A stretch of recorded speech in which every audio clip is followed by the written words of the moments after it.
오늘 제목을 한번 같이 읽겠습니다. 시작. 예수 믿어야 하는 이유. 여러분, 양치기 소년 이야기 아시죠? 그게 현대판 경상도 양치기 소년의 이야기는 또 이렇다고 합니다. 이 양치기 소년이 다시는 거짓말을 하지 않겠다라고 결심을 했는데 하늘을 보니까 비행기 4대가 지나가더래요. 그래서 양치기 소년이 외쳤답니다. 넉대다 그랬다고. 오늘 제가 거울을 거울이라고 발음을 하거나 거짓말을 거짓말이라고 반응을 해도 우리는 다 알아듣죠, 그죠? 예, 우리는 갱상도니까, 그죠? 예. 사실은 여러분들을 초청한 이유는 여러분과 우리가 되고 싶어서 이 시간에 초청을 한 것입니다. 여러분, 이왕 이 자리에 오셨으니까 좀 마음을 여시고 도대체 내가 사랑하는 내 가족이, 내 친구가, 내 지인이, 내 이웃이 무엇을 믿고 있는지, 그냥 제가 재미난 얘기로 여러분 그냥 웃겨드릴 수도 있는데 그것 아니라 이 기독교라는 종교가 가진 이 경전, 성경이 도대체 왜 예수를 믿어야 한다라고 하는지 한번 마음 열고 들어보시면 좋겠다 하는 생각이 듭니다. 성경 가운데 왜 예수를 믿어야 하는지를 가장 잘 설명해 주는 성경이 로마서라는 성경입니다. 이 로마서는 로마에 있는 교회들에게 믿음이 무엇인지, 왜 예수를 믿어야 하는지를 설명해 주고 있는 성경입니다. 그래서 우리는 이 로마서를 성경 중에도 가장 귀한 보물로 여기고 있습니다. 이 로마서를 처음 인사말로 시작을 하고요. 본론이 로마서 1장 18절로 시작을 하는데 이 본론이 아주 심상치 않습니다. 아주 고약하게 우리의 마음을 상하게 합니다. 로마서 1장 18절 말씀입니다. 하나님의 진노가 불의한 행동으로 진리를 가로막는 사람들의 온갖 불경건함과 불의함을 겨냥하여 하늘로부터 나타납니다. 오늘은 특별히 우리 VIP들을 위해서 조금 쉬운 세번역 성경으로 인용을 합니다. 하나님이 지금 화가 나셨대요. 왜요? 인간의 불경건함과 불의함 때문에 화가 났대요. 인간이 불경건하다는 게 뭐고 불의하다는 게 뭔지 이 성경의 불경건함과 불의함이라는 원문의 단어 헬라어를 찾아보니까 두 가지 분명한 의미가 있는 겁니다. 이 불경건함이라 하는 것은 하나님과 관계가 깨어진, 하나님과 올바르지 않은 관계를 불경건이다, 경건하지 않음이라고 말하고 있고요. 불의라는 말은 사람과 올바른 관계에 있지 않은 우리 인간의 상태에 대해서 하나님이 화가 나신 거예요. 하나님과의 관계가 깨어져서 결국 그 깨어짐을 통해 생명을 공급받지 못하니까 인간 사이에도 관계가 깨어진 것이죠. 이는 마치 이런 이야기입니다. 여러분, 죄 하니까 내가 뭔 죄가 그래 많아서 죄 그러나 아시지요? 그런데 성경은 죄를 우리가 생각하는 것과 다른 차원에서 설명을 합니다. 성경이 말하는 죄는 하나님과 관계가 깨어진 상태를 죄라고 합니다. 마치 꽃이 아무리 꽃병에 꽂혀 아름다워도 그 뿌리로부터 잘려졌기 때문에 곧 시들어 버리는 것처럼 우리 하나님과의 관계에서 깨어진 인간은 결국 그 시들음 가운데 죽어버리게 되어진다라는 것이죠. 그래서 뿌리이신 하나님으로부터 힘을 공급받지 못하기 때문에 시들시들해져 가면서 사람들과의 관계에 있어서도 올바르지 못한 결과들을 맺게 된다라는 것입니다. 우리가 어떻게 하나님 알아요? 우리가 무슨 하나님과 관계가 있어요? 하실지 모르겠습니다. 그래서 그것을 설명하기 위해서 바울은 19절 말씀에서 이렇게 말해주고 있습니다. 하나님을 알만한 것이 사람에게 환히 드러나 있습니다. 하나님께서 그것을 환히 드러내 주셨습니다. 하나님을 알만한 것을 하나님은 우리에게 보여주셨다는 거죠. 이 문화인류학이라는 세상 학문이 있습니다. 그건 기독교 학문이 아니고요. 세상 학문입니다. 이 문화인류학자들이 전 세계에 있는 문화들, 시대별로, 인종별로 조사를 해보니까요.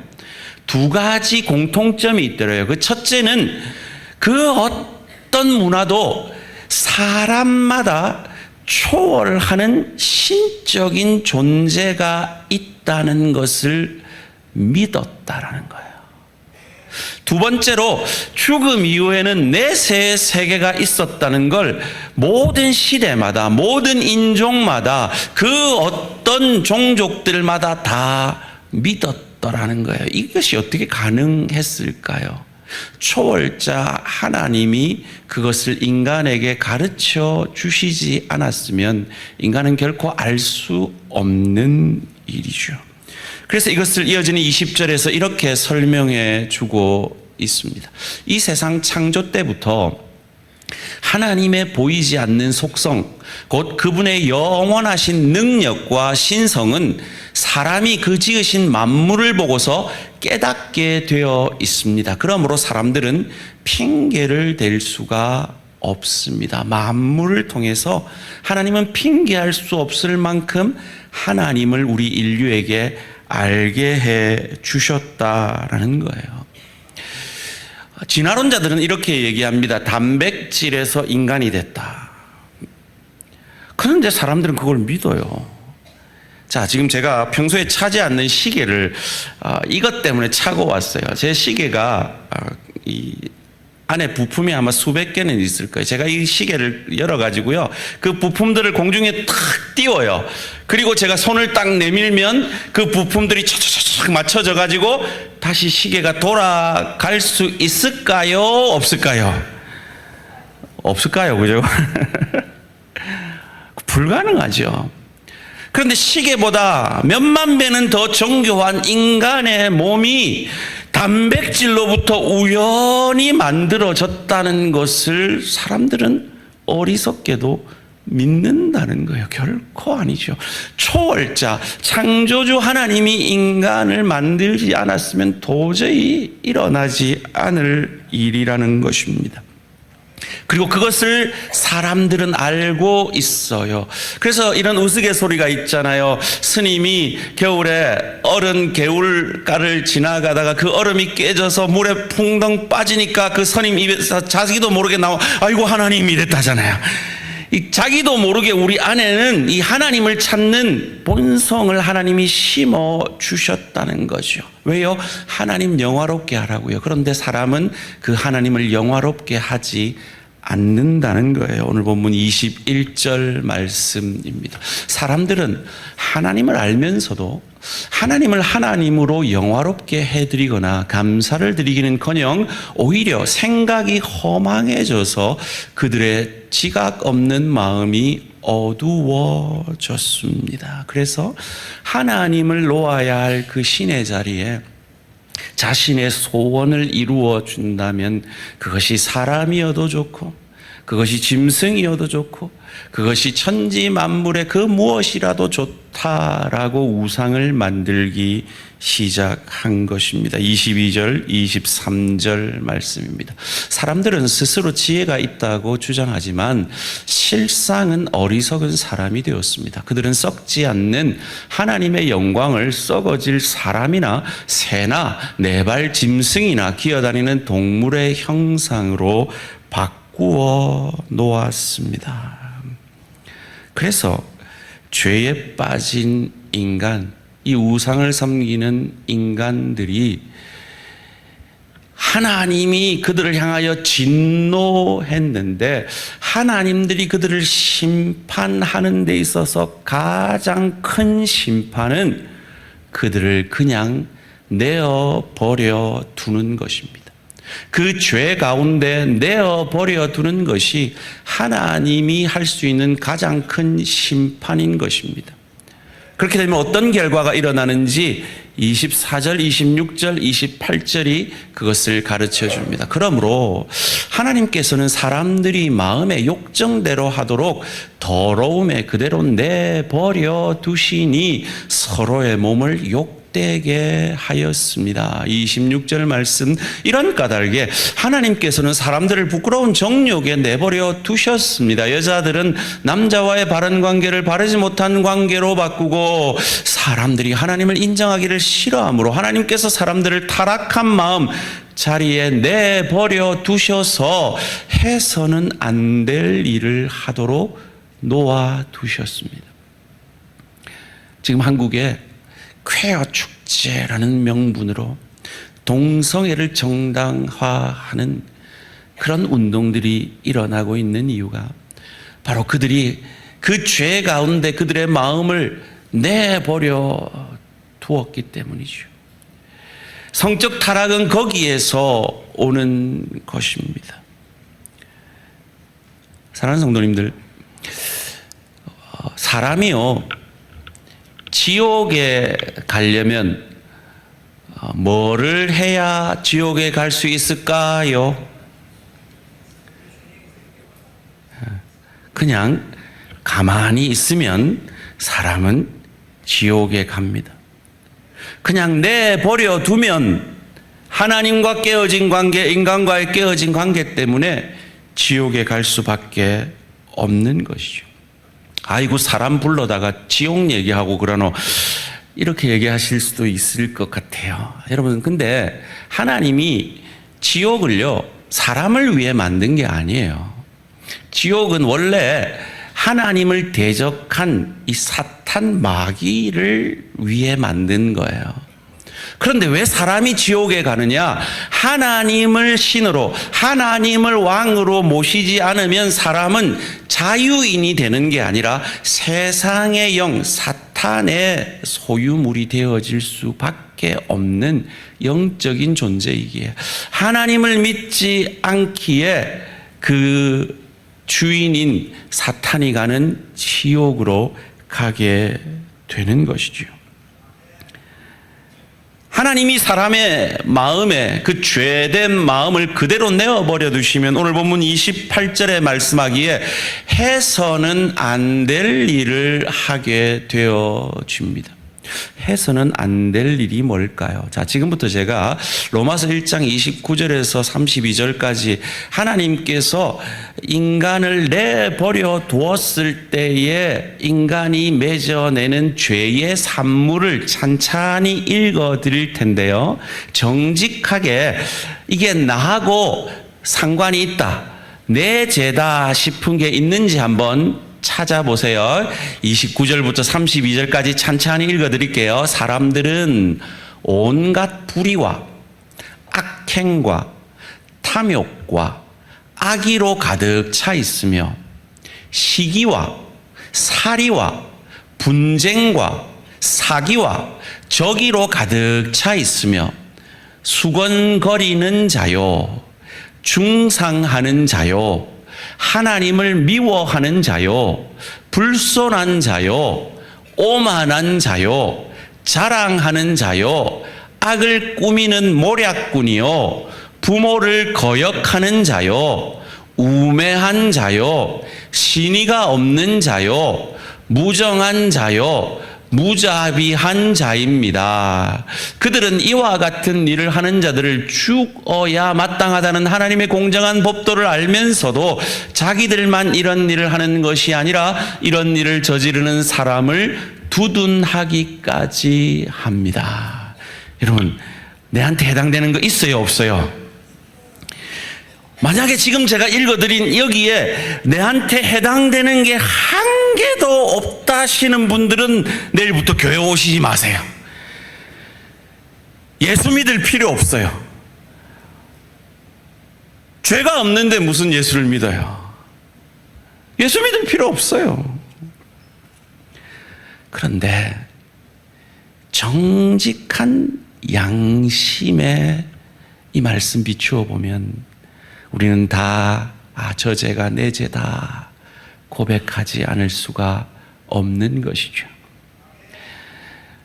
유대인들이 이 로마서 1장을 보면서 그래 맞아 이 이방인들 이런 죄인이지 라고 생각하며 읽었을 거예요. 그런데 2장부터는 유대인들도 마찬가지다라고 2장 1절 2절이 이렇게 말합니다. 그러므로 남을 심판하는 사람이요 그대가 누구이든지 죄가 없다고 변명할 수 없습니다. 그대는 남을 심판하는 일로 결국 자기를 정죄하는 셈입니다. 남을 심판하는 그대도 똑같은 일을 하고 있기 때문입니다. 하나님의 심판이 이런 일을 하는 사람들에게 공정하게 내린다는 것을 우리는 압니다. 무슨 말입니까? 1장에서 이방인들은 율법은 없지만 양심이 자기가 하나님의 진노를 받아 마땅한 죄인이라는 것을 알게 되고 2장부터 3장까지는 율법 앞에 있는 유대인들도 이 율법을 통해 자신의 죄인됨을 고백하지 않을 수가 없다라는 거죠. 결론이 뭐라고요? 로마서 3장 9절 말씀 이 결론입니다. 로마서 3장 10절 말씀 함께 읽습니다. 시작. 성경에 이렇게 기록되어 있습니다. 의인은 없다. 한 사람도 없다. 로마서 3장 23절은 이렇게 말합니다. 모든 사람이 죄를 범하였습니다. 그래서 사람은 하나님의 영광에 못 미치는 처지에 하나님의 진노 아래 놓여 있게 된 것입니다. 이 로마서의 본론이 참 저희 마음을 힘들게 합니다. 그런데 사실은 이 인간의 죄인됨을 고발함으로 인간의 절망 가운데 복음은 시작되어집니다. 왜냐하면 하나님은 우리를 그냥 내버려 둘 수도 있었지만 그냥 내버려 두지 않으시고 우리를 구원하시기 위해 일하시기 시작하십니다.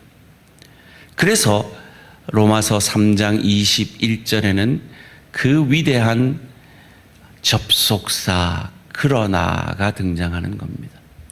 그러나 이제는 율법과는 상관없이 하나님의 의가 나타났습니다. 이것은 율법과 예언자들이 증언한 것입니다. 띄워놔 주시고요. 율법과는 상관없다는 말은 율법과 다른 방법으로 일하시겠다는 겁니다. 율법이 뭡니까? 인과응보, 뿌린 대로 거두는 겁니다. 하나님과 깨어진 관계가 있으면 우리 스스로 그 관계를 회복해야 합니다. 그런데 우리는 그럴 능력이 없죠. 그래서 하나님의 한 의가 이 땅에 오셨습니다. 그분은 길게는 수천 년 전에, 짧게는 수백 년 전에 율법과 예언자들이 오시리라 약속한 메시아 그리스도 구원자이신 겁니다. 왜 이 한 의이신 분이 이 땅에 오셔야 했습니까?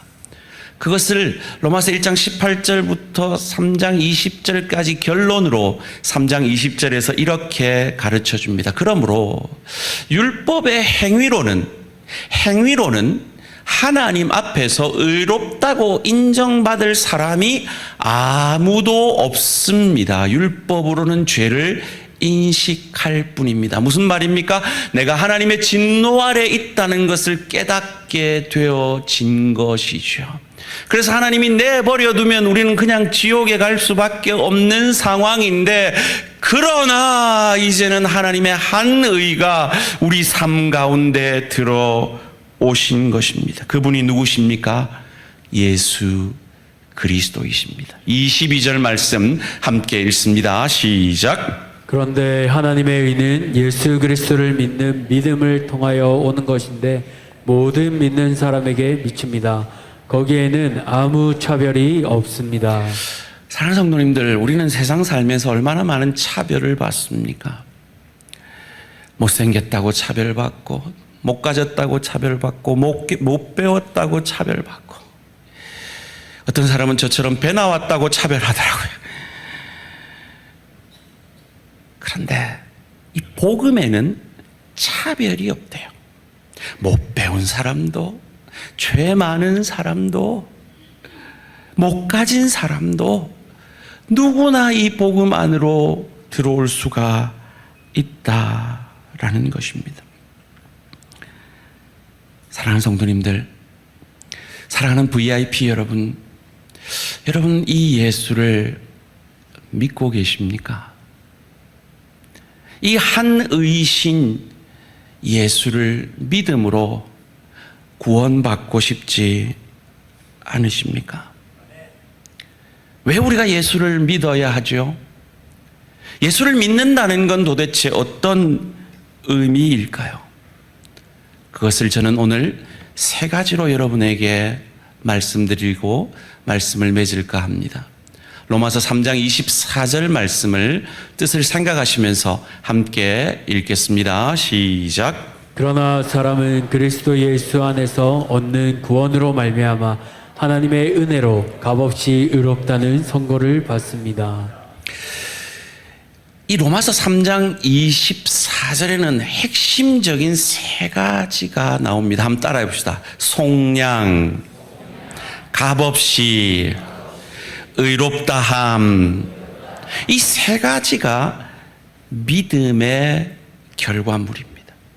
믿는다는 것이 무엇인지를 이 세 가지가 설명해 주고 있고, 우리가 왜 예수를 믿어야 하는지를 이 세 가지가 우리에게 가르쳐 줍니다. 첫 번째로, 예수님을 믿는다라는 것은 그리스도 예수 안에 있는 속량을 믿는 것입니다. 한번 따라해 봅시다. 속량.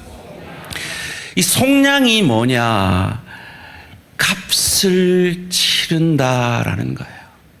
값을 지불함으로 그 노예를 자유케 한다라는 거예요. 우리 옆 사람에게 속량, 구속의 의미를 지금 설명합니다. 있잖아, 구속은, 속량은 값을 지불함으로 자유케 하는 거래요. 한번 설명해 봅니다. 시작.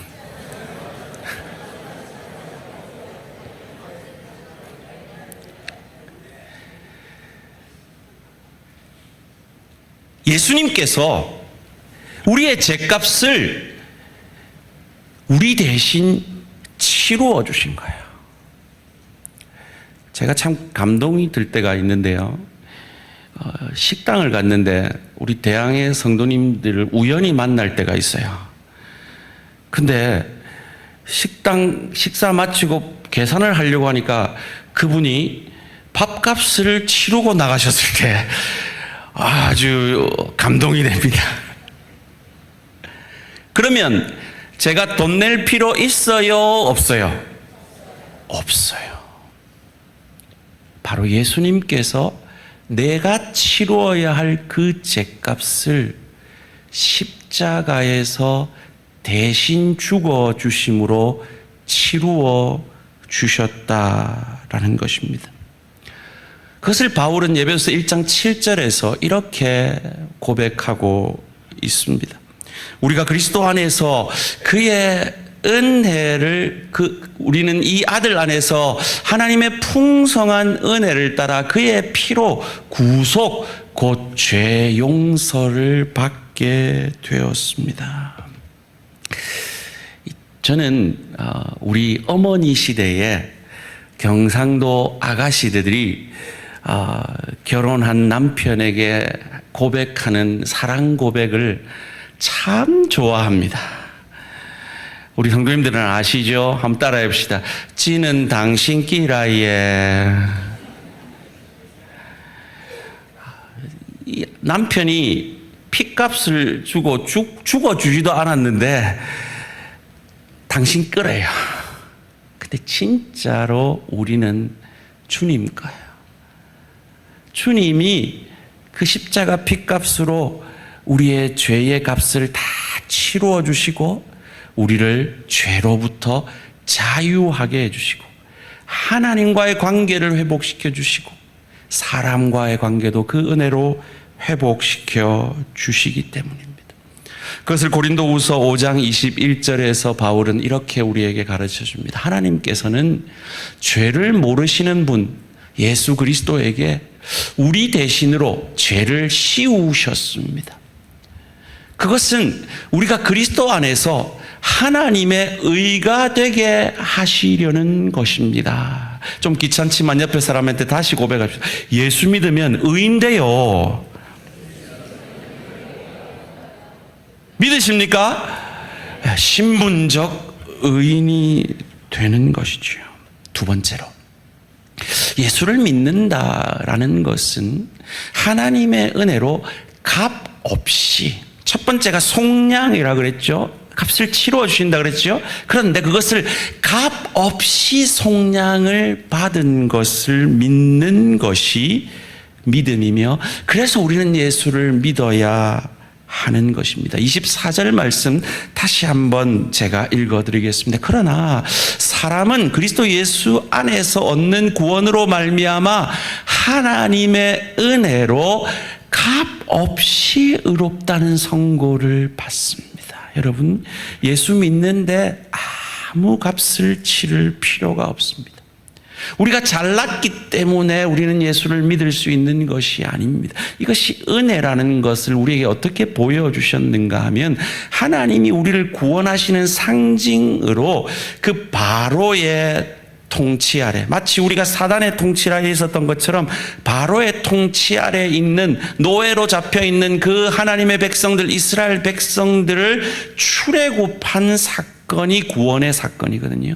그런데 이스라엘 백성들은 율법을 순종함으로 구원을 받는다라고 생각했어요. 자기가 뭔가 선해야지 구원을 받을 수 있다라고 생각한 거죠. 그런데 그 율법은요, 출애굽 사건 이후에 주신 거예요. 무슨 말입니까?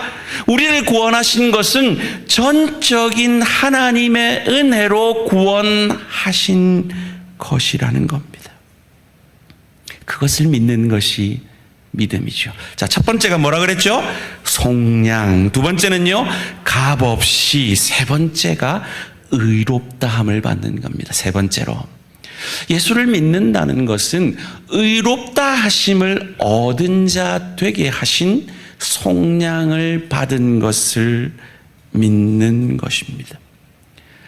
24절 말씀 다시 한번 읽어드리겠습니다. 그러나 사람은 그리스도 예수 안에서 얻는 구원으로 말미암아 하나님의 은혜로 값없이 의롭다는 선고를 받습니다. 방금 제가 당신은 의인입니다 했더니 뭔 소리 하노? 이런 눈빛으로 쳐다보시는 분들이 계신데요. 이거 믿는 분들만 옆 사람에게 다시 고백합니다. 진짜 예수 믿으면 의롭다함을 얻어요. 이건 마치 이런 거예요. 그 사람이 아무리 죄인이라도 판사가 빵빵빵 죄를 사하노라, 너는 무죄다 선고하면 그 사람은 무죄로 방면되는 것과 같아요. 아무리 고아와 같이 방황하는 그 아이라도 한 부모가 그 아이를 입양해서 너는 내 아들이다 라고 해주면 그 아이는 내 아들이 되는 것과 같은 것입니다. 제가 지금 설명해드린 이걸 설명해드리기 위해서 여기 있던 휴대폰 어디 갔어요? 내가 지금 놔둬놨는데 쓰려고 놔둬놨는데 가져가고 그래. 제가 쓰고 있는 휴대폰이에요. S22 좋은 거예요. 처음 살 때 100만 원 넘었어요. 제가 이거 살까 말까 고민 되게 했어요. 여러분, 뭔가를 여러분이 사시려면 저 주인이 매겨놓은 그 가치와 내가 필요한 가치를 따져봐서 저거 필요하겠다라고 확신이 들면 사죠. 제가 그랬어요. S22가 여러모로 목회하는 데 도움이 될 것 같아서 제가 이걸 샀어요. 그 가치를 인정해 준 거죠. 근데 이걸 살 때요, 제가 옛날에 쓰던 핸드폰, 이거 노트 10이에요. 이게요, 액정이 망가졌어요. 충전을 해도요, 금방 배터리가 닳아버려요. 그래도 좀 이 새 핸드폰 좀 싸게 살라고 휴대폰 아저씨한테 말했어요. 아저씨, 이것 좀 사주세요. 상태를 물어봐요. 액정이 안 돼요.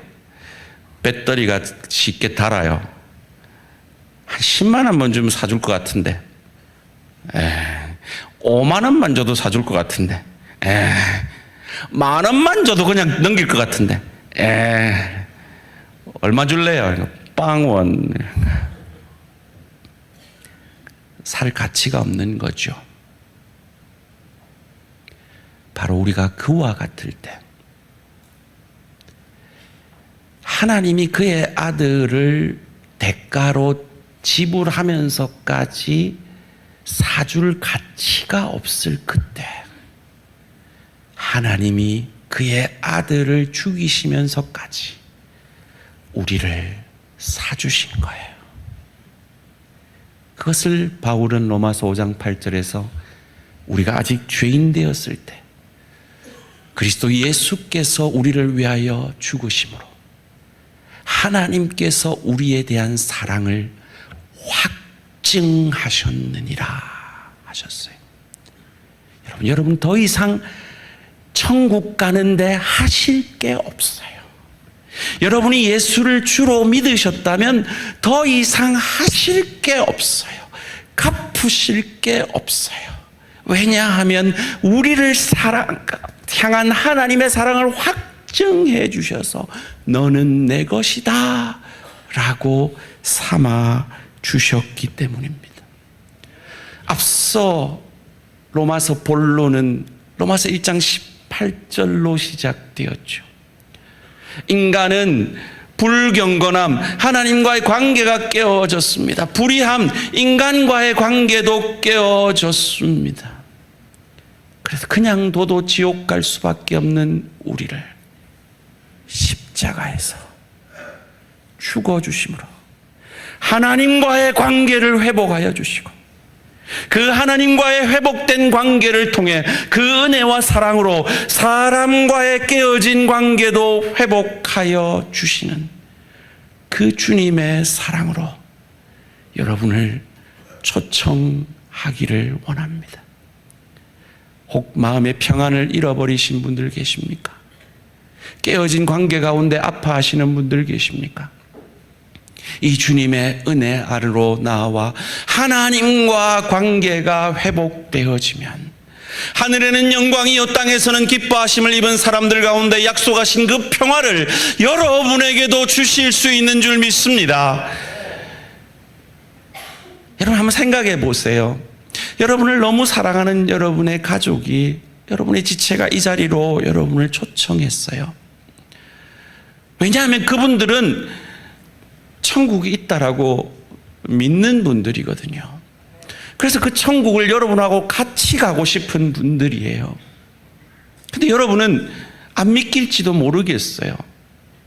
그런데요, 천국이 있다라고 믿는 여러분의 가족이 예수를 잘 믿어가지고 주님 주시는 기쁨과 평안으로 살다가 죽었는데 천국이 없어. 뭐 크게 손해돼요? 기쁨과 평안으로 그거 믿고 살다가 죽었는데 천국 없어. 끝이야. 뭐 별 손해 아니에요.